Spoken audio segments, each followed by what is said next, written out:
नमस्कार, वापस से हम आ गए आज के इस नए वीडियो में। हम डिस्कस करेंगे छत्तीसगढ़ी लोक गाथा के बारे में। सबसे पहले हम समझ लेते हैं कि लोक गाथा क्या होता है। तो ऐसी कोई धार्मिक पौराणिक कथा या प्रेम कथा या वीर कथा जो लोक अंचल में प्रसिद्ध हो, इसी को हम लोक गाथा बोलते हैं। ठीक है, हम देखेंगे कि हमारे छत्तीसगढ़ अंचल में कौन कौन सी ऐसी लोक गाथा है जो पारंपरिक रूप से अभी तक हम लोग सुनते आ रहे हैं। ठीक है, वहां से क्वेश्चन जनरली पूछा ही जाता है, तो हमको इसको ध्यान से समझते हुए चलना है। ठीक, सबसे पहले हम देख लेते हैं कि लोक गाथा का कितने प्रकार होते हैं, कितने टाइप्स होते हैं। सबसे पहला है धार्मिक और पौराणिक, मतलब कि जैसे कि महाभारत, जैसे कि रामायण, ये दोनों धार्मिक और पौराणिक गाथा है। ठीक है, हमारे छत्तीसगढ़ अंचल में जो महाभारत की जो कथा है, इस महाभारत की कथा को पंडवानी के माध्यम से सुनाया जाता है। दूसरा आ जाता है रामायण, तो एक फुलवासन गीत होता है, उसके माध्यम से इस रामायण के बारे में बताया जाता है। ठीक, दूसरा हम पढ़ते हैं प्रेम गाथा। इस प्रेम गाथा में हम लोरिक और चंदा, साथ ही साथ राजा भरथरी और रानी पिंगला, ढोला मारू, इन सारे राजाओं के बारे में हम इस प्रेम गाथा के अंतर्गत में पढ़ते हैं या सुनते हैं। ठीक, वीर गाथा में आल्हा और उद्दल की वीरता के बारे में हम सुनते हैं लोक अंचल में। तो ये कुछ लोक गाथा के प्रकार हो गए। अब एक एक करके हम देखते हुए चलते हैं कि कौन कौन सा लोक गाथा हमारे छत्तीसगढ़ अंचल में फेमस है और वहां से किस प्रकार से क्वेश्चन पूछा जा सकता है। ठीक, सबसे फर्स्ट है मोस्ट इंपॉर्टेंट लोक गाथा पंडवानी। पंडवानी लोक गायन है, लोक गाथा। ठीक, पंडवानी लोक गाथा में जो आप फोटो देख रहे हो, आप समझ गए होंगे कि इसमें महाभारत की कथा को सुनाया जाता है। ठीक, महाभारत की कथा को मुख्यतः पंडवानी के माध्यम से या पंडवानी गायन के माध्यम से सुनाया जाता है। ठीक है, पा से पांडव और वाणी। ठीक, इस पंडवानी के पितामह किसे कहा जाता है, ये आपको पूछेगा। पंडवानी के पितामह कहा जाता है झाड़ू राम देवांगन जी को। झाड़ू राम देवांगन जी को पंडवानी के पितामह कहा जाता है, ध्यान में रखिए। ठीक, और पंडवानी गायन के कुछ विशेष शैली होते हैं। दो विशेष शैली है, ये दोनों शैली आपको पता होना चाहिए। पहला है वेदमती शैली,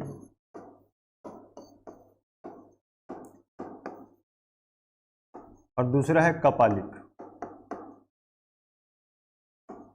ठीक, दो विशेष शैली है, वेदमती और कपालिक। अर्थात पंडवानी को गाने का दो प्रकार के शैली होता है, वेदमती और कपालिक। वेदमती में जो गायक होगा वो बैठ करके गाएगा और बैठ करके ही कथा सुनाता है। ठीक, कपालिक शैली में क्या होगा, जो गायक होगा या गायिका होगी वो खड़े होकर के सारे कथा को सुनाएगी और गाएगी। ठीक, इसमें से सबसे प्राचीन या सबसे पुराना शैली आपको पूछेगा, तो सबसे प्राचीन शैली है वेदमती शैली। ठीक, सबसे प्राचीन शैली वेदमती शैली और कपालिक शैली। तो आप ये जो पंडवानी के जो पितामह है झाड़ू राम देवांगन जी, ये वेदमती शैली के गायक थे। ठीक, और ये आप फोटो देख रहे होंगे, ये तीजन बाई जी है। ठीक, ये कपालिक शैली की गायिका थी। इतना चीज आपको समझ में आया। पंडवानी में किस कथा के बारे में बताया जाता है, तो महाभारत के बारे में बताया जाता है। ठीक, अब हम एक करंट का क्वेश्चन आपको बता रहे हैं। 2023 में पंडवानी गायन के क्षेत्र में हमारे छत्तीसगढ़ की पंडवानी गायिका श्री उषा बारले जी को 2023 में पद्मश्री से नवाजा गया था, पंडवानी गायन के क्षेत्र में।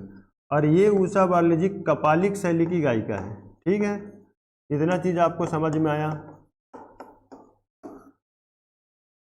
पंडवानी गायन को लेकर के या पंडवानी कथा को लेकर के आपको इतना चीज़ों को पढ़ना है, ये मोस्ट इम्पॉर्टेंट है। 2023 में पंडवानी गायन के क्षेत्र में किसे पद्मश्री से नवाजा गया था हमारे छत्तीसगढ़ में, तो वो है उषा बारले जी। उनका गायन की जो शैली है वो है कपालिक शैली। ठीक, तो आगे हम पढ़ते हैं फुलवासन गीत के बारे में। इस गीत के बारे में आप सिर्फ इतना जान लीजिए, फुलवासन गीत का संबंध रामायण से है।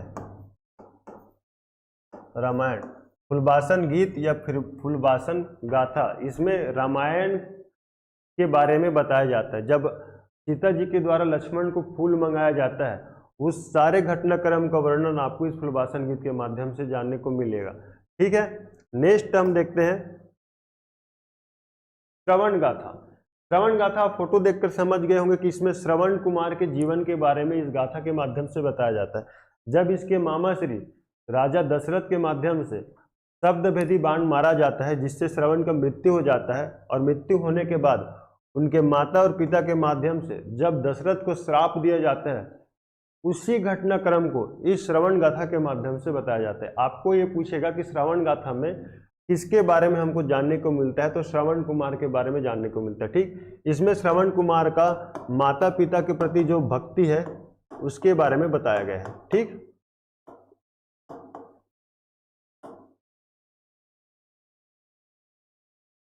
नेक्स्ट हम देखते हैं मोस्ट इंपॉर्टेंट गाथा भरथरी। भरथरी गायन या भरथरी गाथा, इसमें जो है भरथरी, राजा भरथरी के बारे में आपको कहानी सुनने को मिलेगा।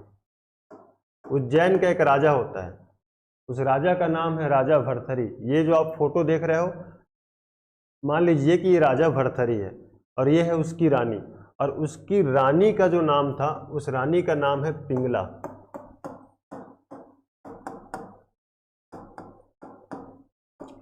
रानी पिंगला।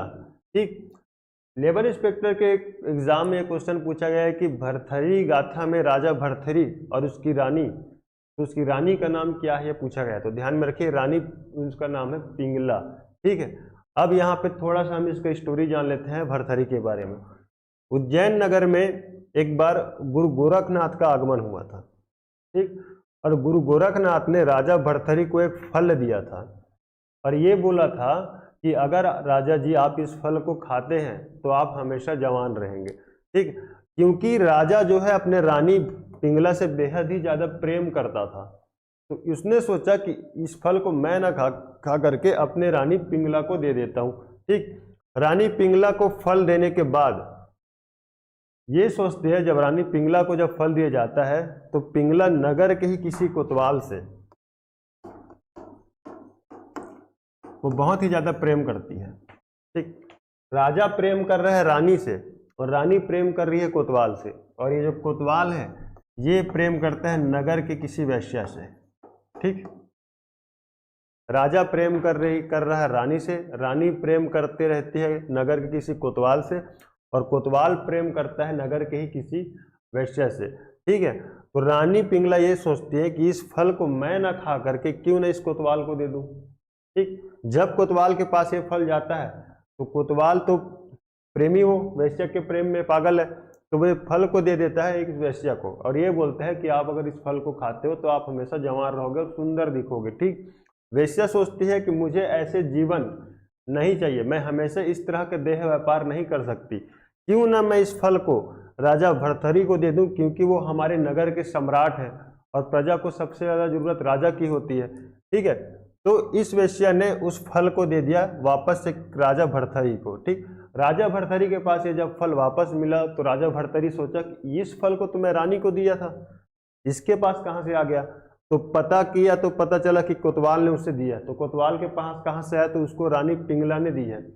तब वहीं पे राजा का प्रेम रानी के प्रति टूट जाता है।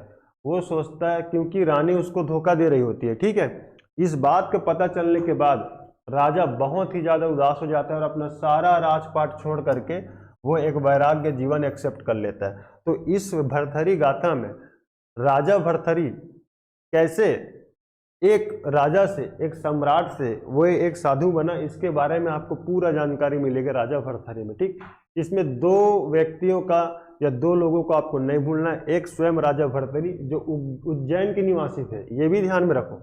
राजा भरथरी कहाँ का निवासी था ये भी पूछेगा आपको, ये उज्जैन का निवासी था ये। ठीक है, यह उज्जैन का राजा था और इसका रानी का नाम था पिंगला। ये क्वेश्चन पूछा जा चुका है, तो राजा का नाम भरथरी और रानी का नाम पिंगला, ये दोनों नाम आपको नहीं भूलना है। ठीक, और ये लोग निवासी थे कहाँ के, उज्जैन के। ठीक, नेक्स्ट हम देखते हैं ढोला मारू। तो आप ये पिक्चर जो आप देख रहे हो आप समझ गए होंगे कि इस प्रकार का जो आर्ट है वो जनरली राजस्थानी आर्ट को शो कर रहा है। ठीक है, ये जो पिक्चर है और ये जो ढोला मारू है, राजा ढोला ढोला नाम का एक राजा होता है राजस्थान में, ये राजस्थान की गाथा है। आपको ऐसा पूछेगा कि निम्न में से कौन सी लोक गाथा राजस्थान से संबंधित है, आपको पूछेगा ये क्वेश्चन, ठीक है। निम्न में से कौन सी छत्तीसगढ़ में प्रचलित लोक गाथा राजस्थान के राजा ढोला मारू से संबंधित है, या राजस्थान से संबंधित है, तो ध्यान में रखिए आपको ढोला मारू लोक गाथा, ये ढोला मारू लोक गाथा राजस्थान के एक राजा से संबंधित है, ठीक है। ढोला नाम के एक राजा होता है और रेवा नाम की एक जादूगरनी होती है, और वो रेवा नाम की जादूगरनी इस ढोला नाम के राजा को परेवा बना के अपने साथ ले जाती है। बहुत खूबसूरत होता है, ऐसा कहानियों में बताया जाता है, ठीक है। तो उसको ढूंढने के लिए निकलती है मारू, तो इसी के प्रेम गाथा का वर्णन आपको ढोला मारू लोक गाथा में मिलेगा, ठीक। नेक्स्ट हम देखते हैं चंदैनी गायन, इसको लोरिक चंदा के प्रेम गाथा के नाम से भी जाना जाता है। ये है लोरिक और ये है चंदा, गढ़बेंगला के राजा का बेटी होती है, ठीक है। आरंग,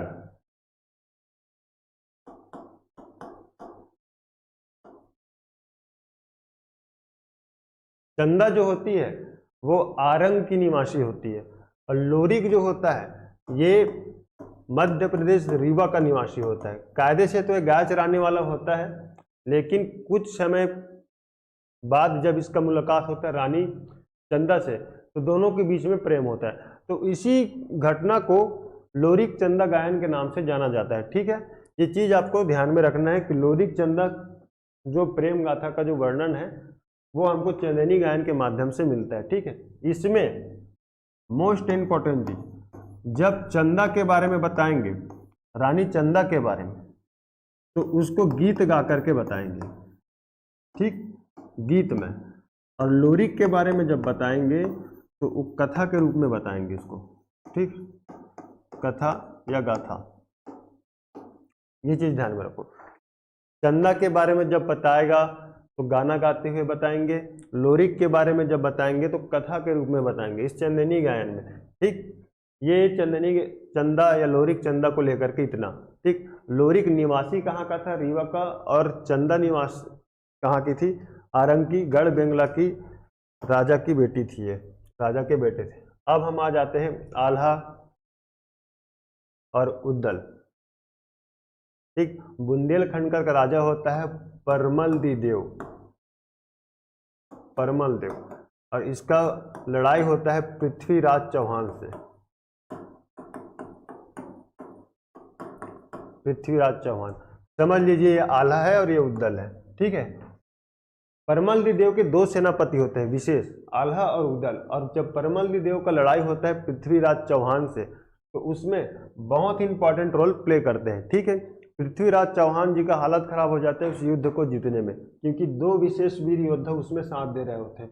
ये दोनों सगे भाई होते हैं, ठीक है। लेकिन दिक्कत क्या होता है, जब पृथ्वीराज चौहान जी से लड़ाई कर रहे होते हैं आल्हा और उद्दल जी, तो इसमें आल्हा की मृत्यु हो जाती है, ठीक। बच जाता है उसका छोटा भाई उद्दल। तो उद्दल इतना खतरनाक टाइप से लड़ाई लड़ता है, तो पृथ्वीराज राशों के रचनाकार आपने सुना होगा चंद्रबरदाई, तो चंद्रबरदाई का एक बेटा होता है, बेटे का नाम होता है जगनिक, जगनिक। जगनिक जो है इस उद्दल को लड़ते हुए देख रहा रहता है पूरा प्रत्यक्ष रूप से, बहुत खतरनाक टाइप से लड़ाई करता है, ठीक है। तो जगनिक ने एक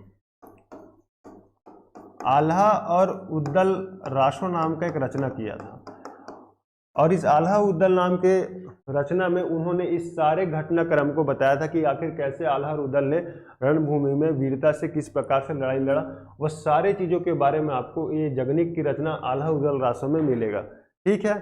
तो इतना चीज़ आपको पढ़ना है इस लोक कथा के बारे में।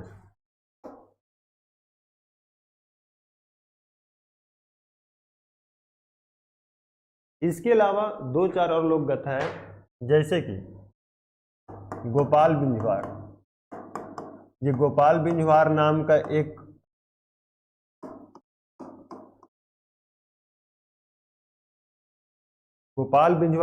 व्यक्ति होता है जो कलचुरी शासक कल्याण साय को मुगल दरबार से कुश्ती में जीत के छुड़ाता है उसको, ठीक है। तो गोपाल बिंजवार की कथा आपको एक गीत बोला जाता है, गोपल्ला गीत। उसी में इस सारी चीज़ों के बारे में वर्णन है। और राजा कल्याण शाह के बारे में कल्याण शाह गीत भी कहा जाता है। ठीक है, एक दशमत कईना करके दुर्ग अंचल में बहुत ही ज़्यादा प्रसिद्ध है। दशमत कईना करके एक लोक गाथा है, वो दुर्ग अंचल में बहुत ही ज़्यादा प्रसिद्ध है। ठीक है, तो इतना चीज़ें आपको छत्तीसगढ़ी लोक गाथा को लेकर के पढ़ना है। ध्यान से पढ़ना है चीज़ों को, क्योंकि क्वेश्चन जनरली यहाँ से पूछा ही जाता है। ठीक,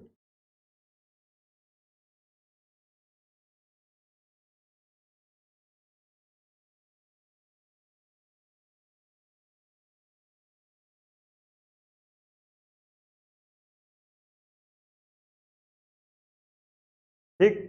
तो आज के लिए बस इतना ही। आशा करता हूँ वीडियो आपको पसंद आया होगा और अपना तैयारी आप बेहतर कीजिए, क्योंकि अब प्रीलिम्स को कुछ ही दिन बाकी है।